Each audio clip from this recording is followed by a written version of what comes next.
Aujourd'hui, je représente le maire Malang Vieux Cissé, empêché vu les raisons professionnelles. Les impressions de satisfaction, parce que c'est pas la première fois. On a l'habitude de le faire chaque année. Depuis l'avènement du défunt maire Abdoulaye Bosco Sadio, c'est nous qui avons révolutionné les dons de fournitures scolaires au niveau de la région de Sédhiou. Donc, pour ça, vraiment, je suis tellement satisfait que l'équipe continue à faire ce que se faisait depuis très longtemps. Cette année, on a mis 12 500 000 francs CFA pour l'aide. L'appel que je dois lancer aux parents, c'est de serrer la ceinture et encadrer les enfants à la maison pour pouvoir aider également les enseignants. Parce que nous savons que nous venons de traverser une année très difficile cette année. Donc pour ça, il faut que les parents aussi mettent leurs mains dans la pâte pour que les gosses puissent avoir le niveau vraiment important.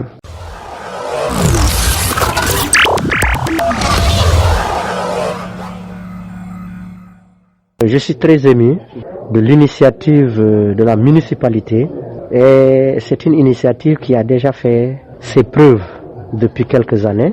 Ils ont continué là-dessus, je ne fais que les remercier. Est-ce qu'ils vont permettre aux directeurs d'école et aux enseignants de pouvoir démarrer à la date indiquée avec le slogan Ubite Djangatei. Parce qu'aujourd'hui, s'ils mettent à la disposition des directeurs d'école tous les documents leur permettant de démarrer, cela veut dire que les enfants vont apprendre. Ils ne vont pas attendre que les parents achètent les fournitures pour qu'ils puissent aller à l'école. C'est une très bonne initiative et je suis très ravi vraiment de ce travail de la municipalité. Je commencerai par remercier tous les enseignants de la commune de Goudomp, du département de la région et du Sénégal, vu l'engagement qu'ils ont pris pour sauver l'année scolaire passée. Il faut d'abord les remercier et ensuite réitérer le même vœu, le même souhait, qu'ils puissent s'engager davantage pour qu'ils puissent relever le niveau des enfants. Parce que nous sommes tous sans le savoir que les enfants n'ont pas pu étudier correctement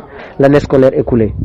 Il faudrait qu'ils soient déterminés, qu'ils se donnent à fond pour pouvoir relever le niveau de ces enfants-là. Ce que je leur demande, qu'ils puissent s'engager, qu'ils comprennent que c'est un sacrifice et tout sacrifice demande vraiment l'engagement personnel. Et je sais que ils vont le faire parce qu'ils l'ont déjà prouvé, ils vont le faire pour que d'ici là, que nous puissions vraiment être déjà dans le quantum horaire. Parce que on ne sait pas ce qui peut arriver.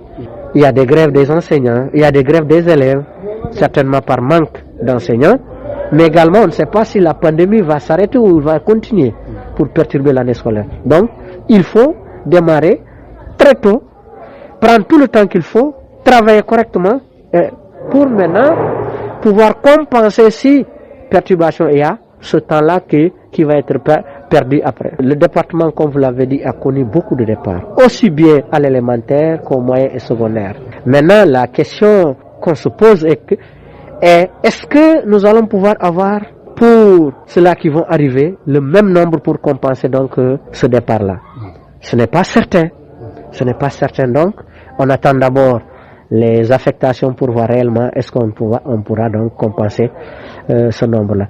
Tout en sachant que chaque année, il y a un gap à combler. Chaque année, il y a un gap. S'il y a un grand nombre de départs, avec le gap qui est là, cela veut dire que nous allons avoir des problèmes. Mais nous allons prier, continuer à prier, parce que déjà les autorités en charge sont en train de mener de bonnes stratégies permettant de pouvoir combler ce gap. Souhaitons que cela puisse voir le jour.